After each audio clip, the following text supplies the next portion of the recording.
Welcome back to BCN news.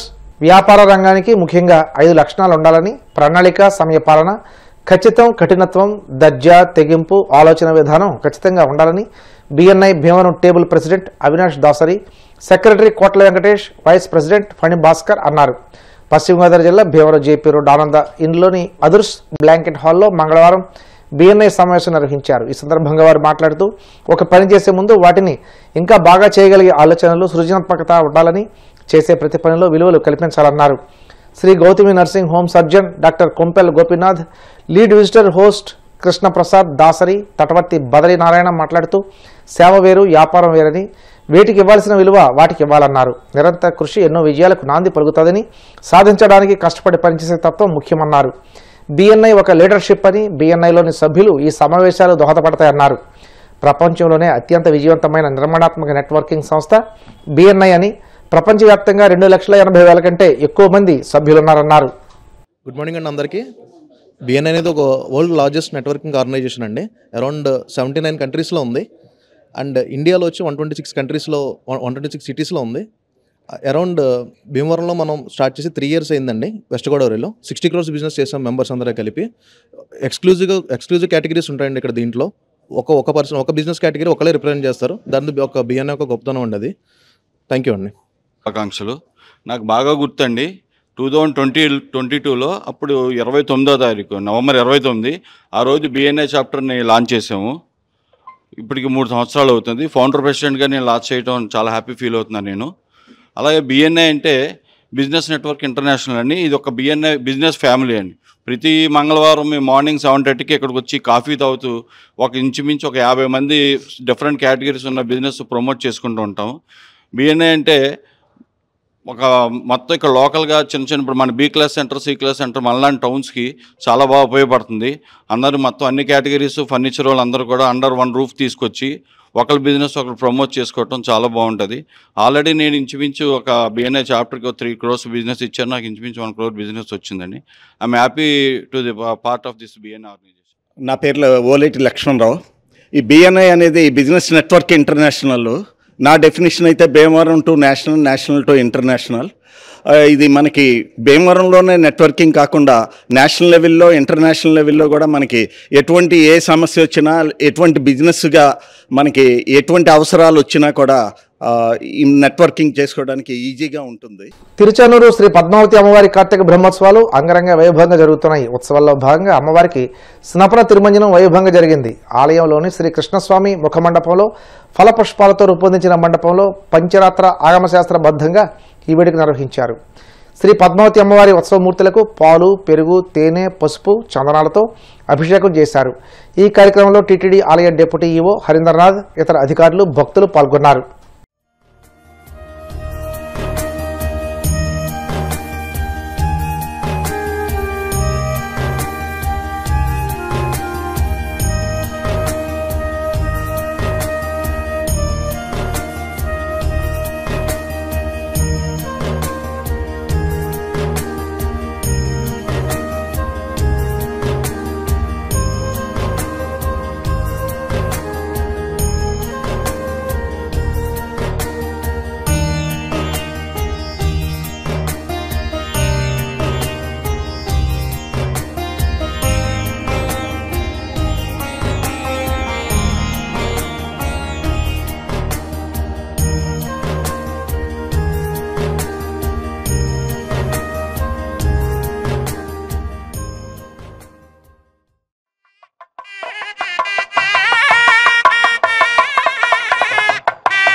Ghulam పురుషయేవేదం సర్వం యద్భూతం యచ్చ భవ్యం విశ్వభూతాని త్రిపాదస్యామృతం తతో విశ్వం యత్రామతే సాధనానశనే అభే తస్మాత్ సన్మరిదయ హర్యా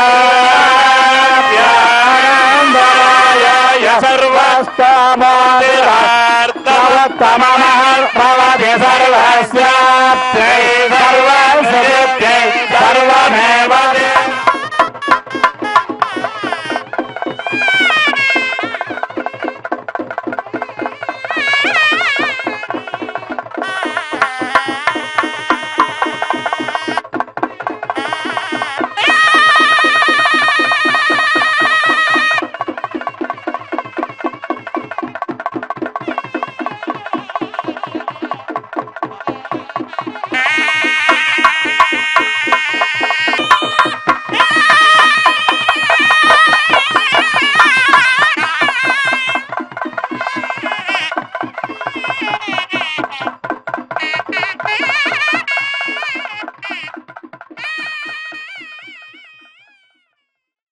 మాజీ మంత్రి నిరంజన్ రెడ్డిపై తెలంగాణ జాగృతి అధ్యక్షురాలు కల్వకుంట్ల కవిత తీవ్రస్థాయిలో విరుచుకుపడ్డారు. తనను ఉద్దేశించి పుచ్చు వంకాయ సొచ్చు వంకాయ అంటూ అవమానకరంగా మాట్లాడుతున్నారని, మరోసారి ఇలా పిచ్చిగా మాట్లాడితే పుచ్చ లేచిపోతుందని ఘాటుగా హెచ్చరించారు. తండ్రి వయసు వారిన గౌరవంతో ఎన్నాళ్లు మౌనంగా ఉన్నానని, ఇకపై సహించేది లేదని స్పష్టం చేశారు. జాగృతి జనం బాట కార్యక్రమంలో భాగంగా వనపర్తిలో మీడియాతో మాట్లాడిన కవిత నిరంజన్ రెడ్డిపై సంచలన అవినీతి ఆరోపణలు చేశారు. ఒక్కసారి మంత్రి అయిన నిరంజన్ రెడ్డి 3 ఫామ్ హౌస్లు ఎలా కట్టుకున్నారని ప్రశ్నించారు. అందులో అసైన్డ్ భూములు కూడా ఉన్నాయని ఆరోపించారు. నిరంజన్ రెడ్డి గారి వల్ల వనపర్తి జిల్లాలో మళ్ళా బీఆర్ఎస్ పార్టీ జన్మలో కోలుకోలేని దెబ్బ పడ్డది. ఆయన చేసిన అవినీతి, ఆయన చేసినటువంటి అన్యాయం, ఆయన బీసీల మీద పెట్టినన్ని కేసులు, ఆయన ఉద్యమకారుల మీద పెట్టినన్ని కేసులు, ఇవన్నీ ఒక్కొక్కరు చెప్పుకొని కళ్ళలో రక్తం వచ్చేటట్టు ఏడుస్తున్నారు. ఒక్కటి కాదు 3 ఫామ్ హౌస్లు కట్టుకున్నారు. ఆయన ఒక్కసారి ఎమ్మెల్యే అయితే, ఒకసారి మంత్రి అయితే. కానీ అందులో అసైన్ భూములు ఉన్నాయని చెప్తున్నారు. అందులో ఆర్డీఎస్ కోసం సేకరించినటువంటి భూములు ఉన్నాయని చెప్తున్నారు. మొత్తం కృష్ణా నది కంప్లీట్ గా ఒక కాలువ అంతా మీ ఫామ్ హౌస్ లకు వెళ్ళిపోతుందని చెప్తున్నారు. దాని మీద మరి ఎందుకు ఇప్పుడు కాంగ్రెస్ గవర్నమెంట్ ఎంక్వైరీ చేస్తలేదు? ఏం అండర్స్టాండింగ్ ఉన్నది? మరి నిరంజన్ రెడ్డి గారు చేసినటువంటి అవినీతి కేసీఆర్ గారికి తెలియదా? లేకపోతే ఈ అవినీతి పైదాకా పోకుండా హరీష్ రావు గారు కాపాడినరా? ఈ అవినీతి పైన తెలిస్తే కేసీఆర్ గారు నిరంజన్ రెడ్డికి టికెట్ ఇవ్వరని చెప్పి కాపాడినరా? ఇప్పుడైతే మీడియా ద్వారా నేను కేసీఆర్ గారి దృష్టికి తీసుకెళ్తున్నాను. ఇట్లాంటి నాయకుల్ని ప్రజల మీద రుద్దడం ఎందుకు? ఈమె పుచ్చు వంకాయ సచ్చు వంకాయ అనేదో మాట్లాడుతున్నట్టు. నిరంజన్ రెడ్డి గారు, మీరు మా తండ్రి వయసులో ఉన్నారు కాబట్టి చాలా మర్యాద ఇచ్చి ఈ అంశాలన్నీ చాలా గౌరవంగా చెప్తున్నాను. మీరు అక్కడ లోకల్ ఎంఆర్ఓ ఆఫీస్ కాలబెడితే కూడా చూసుకుంటూ ఉండిపోయారట. మరి అది ఒకవేళ నిజంగా కేసీఆర్ గారికి తెలిసి ఊరుకుంటే మాత్రం 100% అది తప్పు అవుతుంది, అది కరెక్ట్ కాదు. ప్రజలు మంచి తీర్పు ఇచ్చారు. ఇంకా బీభత్సమైన మెజార్టీతో కొట్టేది ఉండే మిమ్మల్ని. ఇంకొకసారి నా మీద ఎటువంటి మాట్లాడితే తండ్రి వయసు కూడా చూడము, పిచ్చిగా మాట్లాడితే పుచ్చ లేచిపోతా చెప్తున్నాను. ప్రజల సమస్యల మీద మాట్లాడుకుంటూ తిరుగుతుంటే ఎందుకంత భయం అవుతుంది మీకు? మీరు అంత తెలివితేటలు ఉన్నోళ్ళైతే, అంత గొప్పోళ్ళు అయితే, కేసీఆర్ గారు మీకు వ్యవసాయ శాఖ మంత్రి ఇస్తే ఎంత పని చేయాలి కాన్స్టిట్యున్సీకి? ఇట్లా పీడించుకొని తింటారా? ప్రజల రక్తం తాగుతారా మీరు? దేవుడు మాన్యాలు తింటారానే ఎవరైనా? దేవుడు గుడిని కబ్జా పెట్టుకుంటారా ఎవరైనా? భూములు పెబ్బేర్స్ అంతా మీకే కావాలి, వనపర్తి మార్కెట్ మీకే కావాలి, గద్వాళ్ళ భూములు మీకే కావాలి. అంత ఉండాలి కదా భూదాహానికి, ధనదాహానికి. 32 మంది బీసీ బిడ్డల మీద కేసులు పెడతారండి.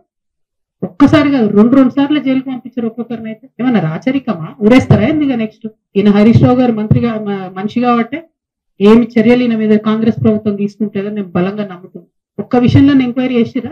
ఎన్ని టీవీ ఛానల్ వచ్చి స్టోరీలు చేసుకోపోయినాయి? ఏమైంది ఎంక్వైరీ? మరి స్వర్గంలో ఉన్న పెద్ద మనిషి మీ మామగారు సిగ్గుపడుతుంటారు మిమ్మల్ని నా పేరు చెడగొట్టిన బాబు.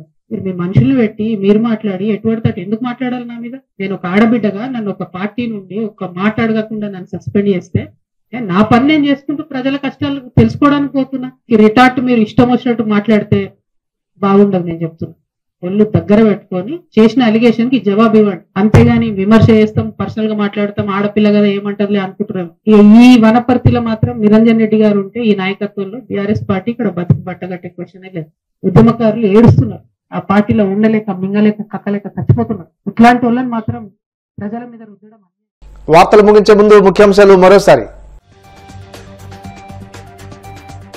విజయవాడలో విలువలపై సదస్సులో విద్యార్థులకు సూచనలు చేసిన చాగంటి, తప్పు చేసినా క్షమించడానికి సిద్ధంగా ఉండే ఏకైక వ్యక్తి అమ్మ మాత్రమేనని ఉద్ఘాటన. రైతు పండించిన ప్రతి ధాన్యపు గింజను ఎలాంటి నిబంధనలు లేకుండా కనీస మద్దతు ధరకు కొనుగోలు చేయాల్సిందే, వైసీపీ మాజీ ఎమ్మెల్యే కైలే అనిల్ కుమార్ డిమాండ్. తిరుచానూరులో వైభవంగా శ్రీ పద్మావతి అమ్మవారి కార్తీక బ్రహ్మోత్సవాలు. ఫల పుష్పాలతో రూపొందించిన మండపంలో అమ్మవారికి వైభవంగా స్నపన తిరుమంజనం. మరోసారి నోటుకొచ్చినట్లు పిచ్చిగా మాట్లాడితే పుచ్చలేచిపోతుంది. మాజీ మంత్రి నిరంజన్ రెడ్డికి తెలంగాణ జాగృతి అధ్యక్షురాలు కవిత ఘాటు హెచ్చరిక. ఈ వార్తలు ఇంతటితో సమాప్తం. మరిన్ని వార్తల కోసం BCN digital YouTube channel, Facebook page follow అవ్వండి. అప్డేట్ వార్తల కోసం ప్లీజ్ సబ్స్క్రైబ్.